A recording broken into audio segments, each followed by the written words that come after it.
네, 매년 9월 FOMC 전후에는 좀 어두운 사건들이 많이 발생하고 또 금융시장에 빅뱅을 몰고 올 중대한 변화들이 많이 생긴 바가 있었습니다.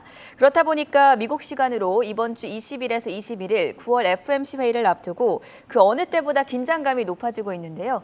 올해는 어느 쪽에서 또 어떤 일이 발생하게 될지 어떤 변화가 나타날지 알아보는 시간 마련했습니다. 도움 말씀 위해서 한국경제신문의 한상춘 논설위원과 함께합니다. 어서 오세요. 네, 안녕하십니까. 자, 먼저 지난 주말 미국 증시 움직임부터 정리를 해볼까요? 네, 분위기가 좀 어두운데요. 네. 지난 그 주말에 그 국제금융시장에서 영어 알파벳로 보면은 어떤 그 글자가 가장 그 화두가 되는지 아십니까? 어떤 글자였습니까? 네, 리세션의 R자. 아. 그래서 이번 주에 그 페드 9월 회의를 그 가장 관심이 되고 있습니다는 경기 침체 문제가 지금 이렇게 다시 그 화두가 되고 있다고 보겠습니다. 우리 이앵커에서 퀘스천을 해줬습니다는 미국 경제학자의 그 45%가 내년도에 경기 침체가 된다. 그리고 오늘 글자 한국경제신문에서는 우리 그 경제 전문가의 약 60% 정도가 리세션, 예. 여기에 더해서 스태그플레이션에 빠지고 있다 하는 이런 쪽인데요. 사실 그래서 R자가 많이 나온다 이렇게 보겠습니다. 미국 증시에서도 이 R 공포가 지난 주말에 앞서 우리 정영급 PD께서 보여주셨던 3대 그 주가가 떨어지는 가장 큰 요인으로 작용했죠. 우리가 이제 교환 경제가 시작된 이후에 유통지수는 사실 그 가장 경제를 파악하는 가장 그 오래되고 가장 정확한 지표 중에 하나입니다. 아시겠지만 경제를 가장 종합적으로 이렇게 보는 지표가 GDP, GNP, GDP 국민소득 통계인데요. 이거는 1936년, 37년 사이먼 쿠즈네스가 이렇게 고안했거든요. 그래서 20세기의 최대 발명품이다 경제 분야에서 이렇게 평가하고 있습니다는 사실 그보다 20년 전에 나우이런의 그 이렇게 창시자인 찰스 다울과 유통지수를 얘기했거든요. 이것이 이제 지금까지도 사용하고 있다 이렇게 됐습니다.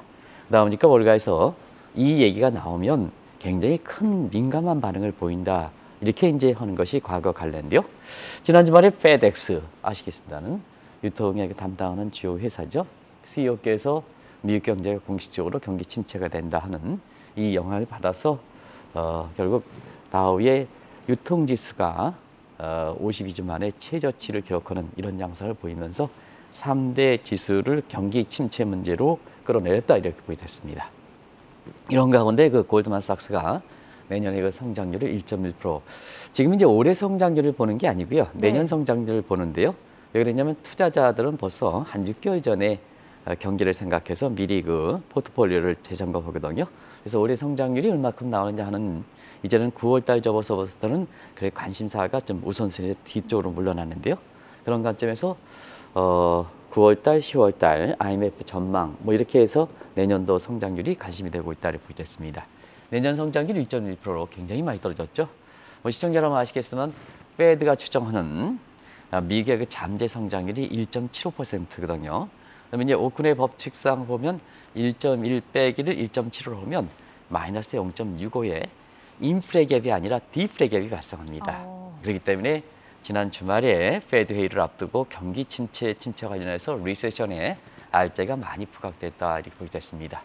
공교롭게도 한국경제신문에서도 이 경기 침체 문제가 워낙 그 지난 주말에 R자가 이렇게 많이 나오다 보니까 긴급으로 이렇게 경제 전문가를 대상으로 조사한 거 보면 한국은행에서 그 2월 초까지 한국의 스태그플레이션 가능성은 거의 없다는 반면에 지금 한국경제신문에서 조사한 거로 보면 불과 한 3개월 만에 대부분 한국경제 전문가들이 약 60%가 스태그플레이션에 빠졌다. 이렇게 이제 얘기 나오거든요. 그런 관점에서 볼 때에는 페드도 그렇고 우리나라의 BOK도 경제 예측에 있어서는 예측이 틀리는 부분, 이런 부분이 나중에 굉장히 문제가 되겠다 하는 것을 말씀드리겠습니다. 지난주 금요일 이 시간을 통해서는 홍콩 역외 시장에서 포치라인이 뚫린 것에 대해서 말씀을 해주셨고 앞으로 중국 역내 시장에서도 7위안이 뚫릴 수 있다. 이 가능성을 진단을 해주셨는데 실제로 일어나지 않았습니까? 네, 우리가 지난주에 원달러 환율이 문제가 되다 보니까 외환 얘기를 좀 많이 했어요. 예. 그런 과정에서 뭐 미스터 N 라인, 구로타 라인 뭐 여러 가지 라인을 좀 얘기했는데요. 우리 입장에서는 원과 위안의 상관계수가 상당히 높다 보니까 중개 위안화가 역시 국내 그 위안화 참여자 입장 또 정책 당국 입장에서 상당히 관심이 되지 않습니까? 근데 금요일에 그 전날에 홍콩 여객 시장에서 포츠라인 1달러 7위안선이 뚫렸습니다. 곧바로 중개 역내 시장에서 1달러 7위안 포츠라인이 뚫릴 겁니다 하는데요. 바로 그날 뚫렸습니다. 그런 과정에서 보면 중국은 지금 상태에서 보면 자, 중국이 이제 1달러 7위안 포츠라인 뚫리면 대부분 다 수출이든가 경기 부양 효과 이런 걸 많이 생각합니다는 네. 그렇지는 않습니다. 오히려 외국 자본 이탈에 따라서 사실 중국 내에서 신용 경색 문제가 가장 아킬레스건이라고 말씀드렸지 않습니까? 그럼 이제 외국 자본이 이탈하면 시청자 여러분 아시겠으나는 중국이 갖고 있는 부동산 거품 붕괴 문제와 함께 신용 경색 문제가 딜레버리지 과정에서 더 심화되다 보니까 위안화 약세에 따라서 한 차선 외국 자본 이탈, 신용 경색 심화.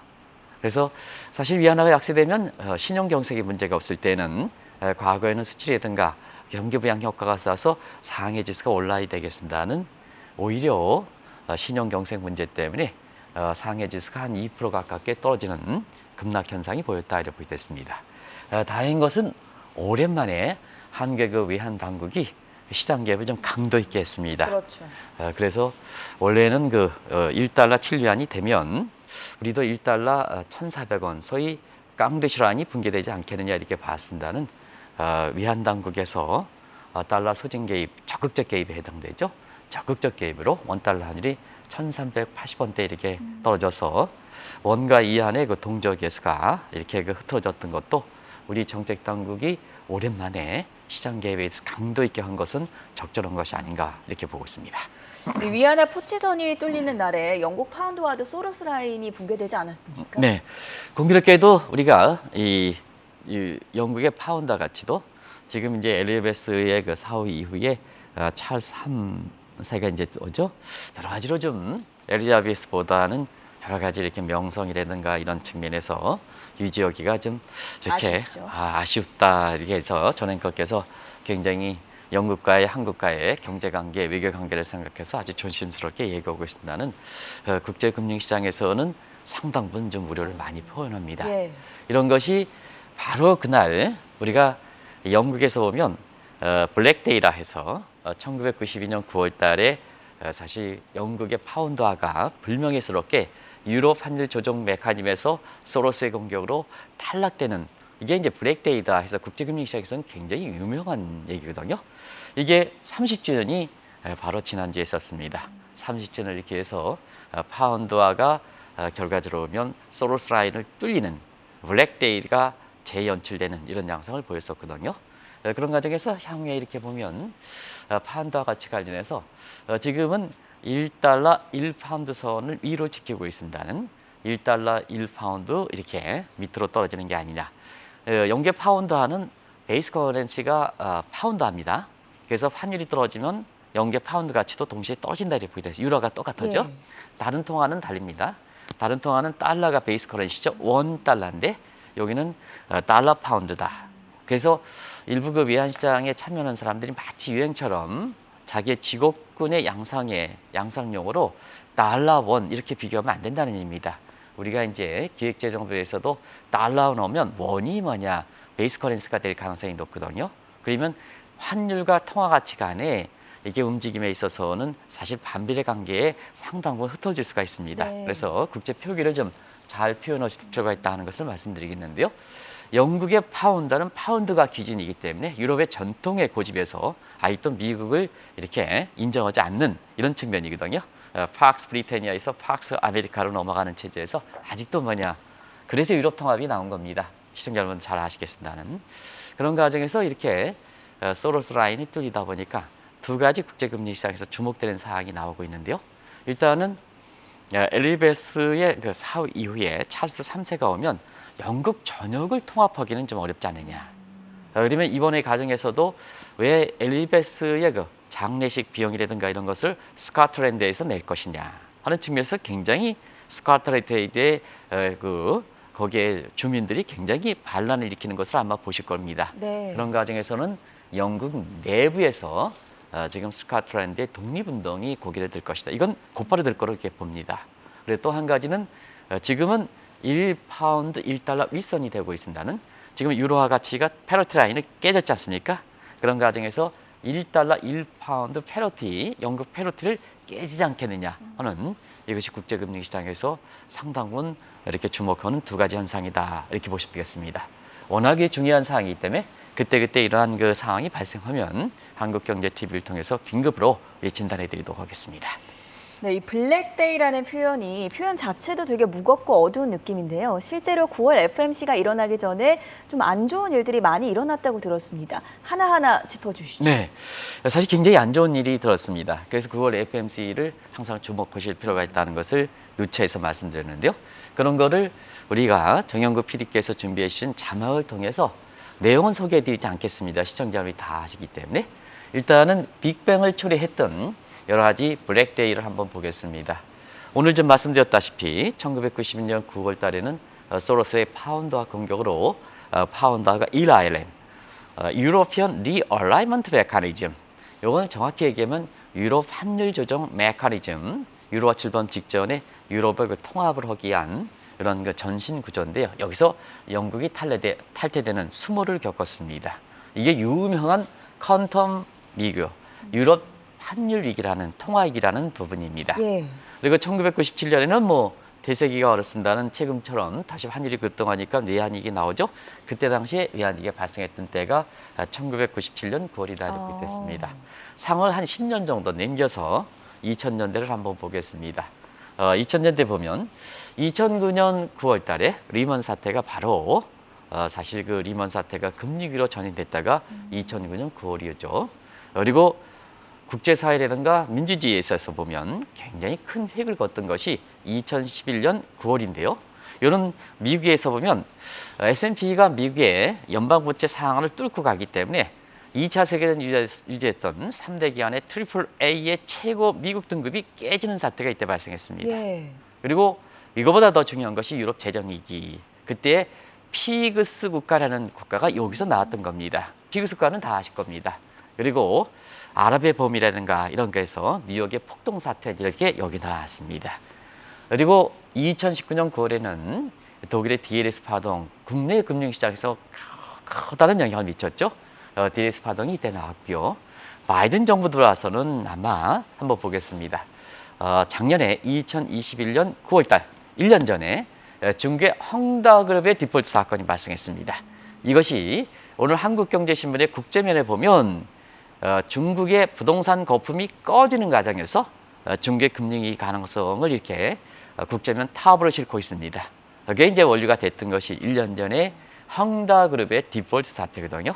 그런 과정에서 가장 중요한 사건을 시청자 여러분에 전해드렸습니다는 이후에도 여름 휴가철이 끝나는 9월 달에는 굉장히 빅뱅을 철거하는 어두운 사건, 즉 블랙데이가 많이 나타났다 이렇게 보겠습니다. 어떻게 이렇게 9월 달마다 안 좋은 사건이 일어났는지가 상당히 신기하게 느껴지는데요. 네네. 이렇게 블랙데이를 어려움을 겪으면 9월 FMC에도 큰 변화가 있지 않겠습니까? 네, 위기라는 것은 예. 종전의 이론과 대응 방법으로 대처하지 못하기 때문에 위기가 발생하는 거죠. 그러다 보니까 국제사회, 국제금융시장에 지금까지 간단하게 스케치했던 블랙데이가 나타나면 이것을 위기 극복 차원에서 종전과 다른 새로운 대처 방법, 새로운 이론이 나온다. 그래서 9월 달에는 공교롭게도 페드의 통화정책 결정사항에 중요한 사항들이 많이 나오는 거고 경제학계라든가 이런 측면에서도 새로운 그 환경에서 새로운 이론들이 많이 나온다 이렇게 보게 됐습니다. 네. 그런 과정에서 오늘 관심이 되는 것이 페드니까 페드에서는 매년 그 9월 달에 블랙데이 이후에 이걸 대처하기 위해서 어떤 쪽의 통화정책에 새로운 것이 나왔을까 하는 것이 미국 시간으로 내일 이렇게 결정되는 내일부터 시작되는 9월 페드와 관련해서 또 다른 새로운 통화정책이 나올 것인가 이것도 지금 상당히 관심이 되고 있는데요. 그런 쪽을 한번 출연해 보도록 하겠습니다. 그냥 요약만 해드리겠습니다. 2006년 9월 달에 미국에서 있을 수 없는 금리위기가 발생하다 보니까 정전과 다른 방식으로 이렇게 대처를 했죠. 그게 지금 많이 사용하는 비전통적 통화정책입니다. 내용은 뭐 다들 아실 겁니다. 2000년 그 신임 총재께서도 이렇게 잭슨 홀 미팅에서 비전통적 통화정책 이런 표현을 쓰셨는데요. 바로 이때 나온 겁니다. 정확히 얘기하면 브라운식 통화정책 방식이다 이렇게 볼 때 있습니다. 이때 제로금리라는 부분, 지금 전화위원께서 많이 쓰시는 제로금리, 마이너스 금리, 양적 완화 이런 신조어들이 여기서 태어나겠다 이렇게 볼 때 있습니다. 그리고 테이퍼링, 지금은 이제 테이퍼링이죠. 테이퍼링과 관련해서 보겠습니다. 테이퍼링이라는 것은 돈줄을 줄이는 QT 문제라든가 그 다음에 기준금리 인상하는 문제죠. 이게 테이퍼링 얘기가 2013년에 나왔습니다. 2013년 9월 달에 테이퍼링과 관련된 본격적인 엑시 스트래티지, 출구 전략 얘기가 여기서 나왔거든요. 그때 어퍼션 트위스트 해서 OT라는 얘기, OT 아시죠? 테이퍼링 얘기, 지금 많이 얘기하는 양적 축소, 9월 달부터 시작되는 950억 달러, QT 관련해서 이런 용어들이 여기 나왔다 이렇게 보겠습니다. 그리고 금리 인상폭과 관련해서 지금 뭐냐, 뭐 자이언트 스텝, 빅 스텝, 뭐 요즘은 빅 스텝, 네. 울트라 스텝 이런 얘기 나오는데요. 그때는 울트라 스텝은 나오진 않았습니다. 근데 그때 당시에 노멀 스텝, 베이비 스텝, 그 다음에 빅 스텝까지는 나왔습니다. 빅 스텝은 0.5%포인트죠. 그 이상으로 나오는 것이 지금은 금리 인상 국면이 빠르다 보니까 자이언트 스텝 0.75%, 그 다음에 빅 원 스텝, 또 이거 다른 용어로 좀 울트라 뭐 스텝이라고 그러더래요. 예. 정확히 이게 보면 빅 원 스텝 1%포인트 올리는 100bp 올리는 문제인데 이건 최근에 나온 용어입니다. 이런 용어들이 2013년 테이퍼링 이후에 2015년 금리를 인상하는 과정에서 금리 인상폭을 자 0.25% 밑으로 가느냐 베이비 스텝, 그 다음에 0.25% 시청자분이 익숙했던 0.25% 가지고 노멀 스텝, 그리고 뭐냐 한 단계 더 올라갈 것이냐 빅 스텝이라는 용어가 나왔다 이렇게 보겠습니다. 그리고 2020년 9월 달에는 지금의 인플레 문제로서 곤욕을 치르고 있는데요. 그때 당시에 평균 물가제가 나왔습니다. 이 평균 물가제가 지금 인플레를 촉진하는 아주 굉장히 시발점이라 그러거든요. 그래서 예. 패드의 책임이 있다는 얘기입니다. 이때 당시에 만약에 통화정책의 선제성을 중시해서 물가가 고개를 들면 그때부터 서서히 대응했더라면 지금까지처럼 전 세계가 단기의 금리가 올리는 과정에서 지금 화들짝 이렇게 금융시장이 놀라는 이런 국면을 패드가 만들어냈을까 하는 아쉬운 대목이 그때 나오는 거거든요. 이러한 제도 변화가 있었다 이렇게 볼 때 있습니다.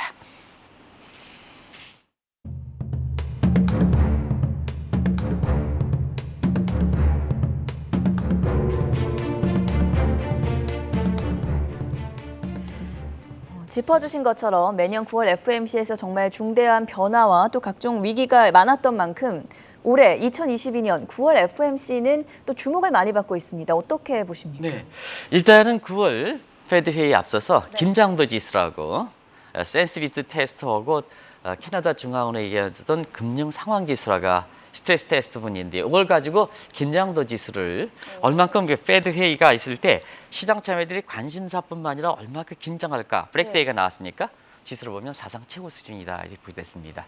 그런 과정에서 이번 9월 회의는 경제 전망도 이렇게 나오죠.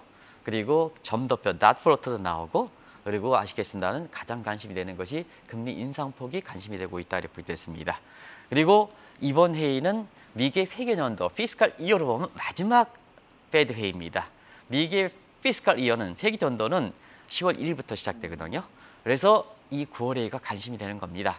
그래서 새로운 회계연도 2023년 회계연도의 미국의 통화정책 방향을 결정되기 때문에 왜냐하면 피스칼 이어일 땐 재정정책이 결정되거든요. 그러면 거기에 양에 해당되는 통화정책도 같이 보조를 맞춰야 되지 않습니까? 네. 그런 측면에서 9월 회의가 관심이 되고 있는데요. 그런 관점에서 파월의 기자회견도 굉장히 관심이 되고 있다고 보겠습니다. 역시 그 최대 관심은 0.75냐, 그 다음에 1%냐. 저는 그거 어떻게 보십니까? 이렇게. 지금까지는 75bp가 더 가능성이 큰 것 같습니다. 네, 사실 그 8월에 소비자 물가가 이렇게 예상선보다 높게 나온 얘기를 해서 100bp 정도 이렇게 예상하는 시각이 있습니다는 주말을 기점으로 해서 리세션 얘기가 나오다 보니까 0.75%로 다시 높아지는 양상을 보이고 있어요. 네. 그런 관점에서 보면은 0.75%가 가능성이 높은데 80% 정도 되는데 자 투기 세력들은 조그만 가능성이 베팅해야 리스크에 대해서 감수해야 굉장히 높은 수익을 거두는 거거든요. 국제 황투기 세력들이 1%포인트의 인상에 베팅하는 움직임도 포착되기 때문에 브렉데이에 맞물려서 이 국제 환투기 세력들이 지금 어느 쪽으로 투기할 것인가 하는 것이 사실 브렉대에 관련해서 관심이 되는 상황이다. 이렇게 보게 됐습니다. 최근에 이렇게 환투기 세력들이 고개를 드는 건 대발산을 나타나는 점을 겨냥한 것이다. 이런 시각은 어떻게 풀이를 해보면 네, 좋겠습니까? 사실 1990년대 얘기가 지금 많이 나오는 얘기는 네. 그때 당시에도 미국의 금리를 올리는 반면에 다른 국가는 금리를 내렸거든요. 특히 유럽 같은 것도 금리를 내렸거든요. 그런 과정에서 Great Divergence, 대발산이 나타났거든요. 그래서 그때의 그 대발산 여건을 보면 미국이 1994년 이후에 즉의 기준금리 96년까지 3.5에서 2년간에 걸쳐서 6% 해서 2.5%포인트 250bp 정도를 2년에 걸쳐서 천천히 올렸습니다. 그럼에도 불구하고 사실 그 다른 국가의 금리차 때문에 그때 당시에 많은 그 어려운 사건이 발생했거든요. 그리고 그때 당시에 루빈 독트린을 해서 달러 강세를 조장하는 이런 그 당시에 로버트 루빈의 강달러 정책에 의해서 엔달러 환율이 79에서 148엔까지 갔던 겁니다. 그러면 지금을 한번 상황을 보겠습니다. 네. 지금은 보면 올해 그 3월서부터 금리를 올렸죠. 그때 금리가 제로금리이던 상단이 0.25%거든요. 0.25%에 이번에 그 금리를 1%포인트 좀 만약에 인상한다면 사실은 3.5%가 되죠. 네. 그리고 0.75% 올리면 3.25%가 되는데요. 사실 두 경우도 모두 불과 6개월 만에 금리를 1%포인트 이번에 올릴 때는 3.25%포인트를 불과 6개월 만에 올리는 거거든요. 1990년대에는 2년에 걸쳐서 2.5%포를 올렸는데요. 지금 반년 만에 그걸 훨씬 뛰어넘은 3.25% 올리거든요. 그러면 자, 전행커께서 네. 국제적으로 통화 가치라든가 이런 금리 차라든가 하는 캐리 자금이라는 그 여러 가지 부인들의 모습이라든가 그다음에 한투기 한다면 당연히 뭐냐? 당연히 한투기에 나설 수밖에 없는 이런 여건이거든요. 예. 그런 과정에서 지금은 국제 환투기 세력들이 자 올해는 통화 쪽을 공격했는데요. 통화 쪽으로 어느 쪽의 통화를 공격하느냐에 따라서 통화위기에서 1990년대 후반에 나타났던 통화위기가 재현되는 게 아니냐 해서 지난주에 한국경제TV를 통해서 통화위기를 계속해서 또 외환 단계에서 환율 문제에 대해서 여러 가지 안정책을 주문했던 것도 그와 같은 배경이다 하는 것을 말씀드리겠습니다.